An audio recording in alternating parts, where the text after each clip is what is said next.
Best session has been Pro-Symmetry. Been doing a lot of work recently on resource management, so it's really nice to tick off all the different boxes that we've done that he was claiming are best practice at the moment, so that's great. So, with that being said, let's talk a little bit about some of the various technologies that I see at those various levels of maturity. Excel rules, still, right? And I will tell you, I see organizations that I would say are level 4. I mean, companies literally that were managing 50,000 resources in a pool on Excel. Just so you know. Now, we obviously migrated them, but macros, I think have been around for 10 years, 15 years.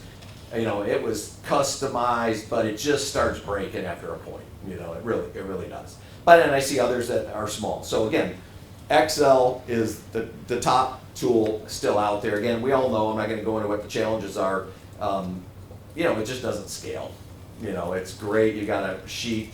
I see them with tabs all along there, and I see them with the graphics on the one tab. So it's kind of normal. I mean, that's that. But there are better ways to do it. There really are. And there's some ways that aren't really high end, to allow you to do that kind of stuff. So again, find something, if you can get something better than that. And there are tools out there that, even if you're using a PPM tool, sometimes it's still good to get a purpose-built resource tool just to connect to it. So you pull all your data in, and then you use the RM tool for what it's meant to do. So, level 2. Oh, let me go to level 2 here.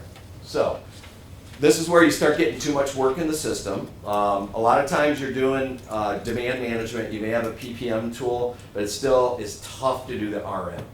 And again, I'm familiar with them all, so just, I don't feel bad about any of that, but I've seen them all, I know them all, interact with them all. I talk to companies every day that are using every single tool under the sun, and I just sort of know where the gaps are, in some of the areas that you have to deal with, the challenges. And that's why people go back to using Excel a lot of times, even with those tools.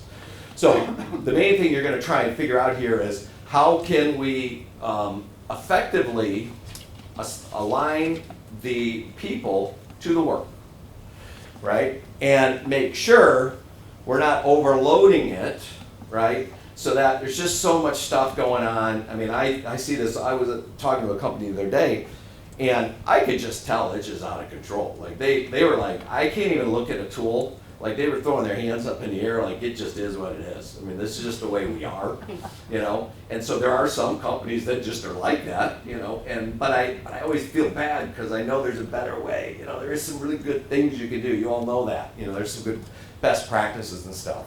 So, but again, this is where you can start looking at some other solutions to support that. Level 3 is where you start getting into what I would call answering the questions or being able to answer the questions. Questions like, when can we start this project? What if this slips? What if this program gets delayed? What if these 10 people have to go off on COVID protocol? What if we lose 5 staff, right? Those are the questions that are very hard to answer. Those are the questions they're coming to you to answer, right? They're asking you those questions. What if we do this? What if we do that? What if this slips? What if this takes longer than we thought? So, having some kind of a tool to assist you in answering those questions is great. I get it. There's a lot of reporting tools out there which give you pretty graphs and reports, which is awesome because you got to be able to deliver and communicate to the exec staff. But they don't help you really answer questions. They just kind of tell you at a static point in time, this is what the data looks like. So if you see something that's off, they're going to then say, okay, well, how do we fix that? Well, you need some way to help answer those questions and help you solve those questions a lot quicker than having to go away for 3 days with a team mocking stuff up in Excel and then coming back with a new report, right? There's probably some ways that can help you out. And level 4 is just, I don't want to call it kumbaya, we know it's not there, right? But I wanted to keep this a little softer today in our session, is just letting us know that how do we engage the employees and our workers. And even you, if you've got a PMO team, again, you could be the only person on your own team there, so take a look at, are you happy? What could you be doing different, right? Are there other skills maybe you'd like to learn that you just put off for too long, to learn? We're seeing a lot of new markets opening up, right? So, I was working with one of the large organizations here in the UK that does a lot of the wind and solar, and they're really a big R&D kind of type. There's a lot of new areas that are really opening up, probably for people that have expertise in those various vertical sides as well.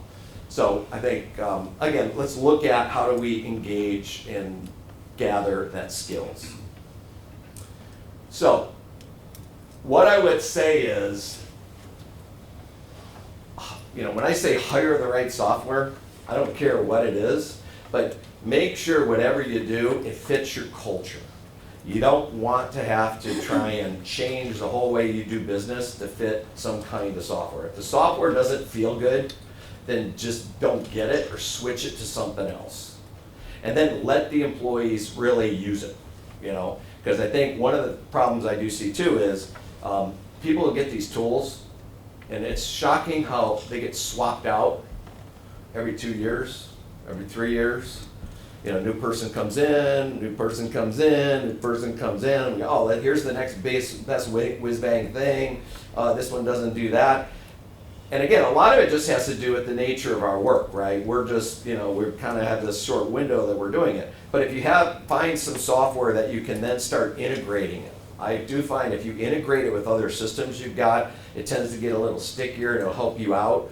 So again, the more you're using it, the more you're able to present data to the executives, the more they're going to become reliant on that data. So how do you get them reliant where the PMO is a critical part of the business, not just, yeah, we need one of those, right? It's, I better ask them first because we're going to take on this big initiative and I got to find out whether we can do it. Do we have the staff to do it? We got a budget for it and all that stuff. So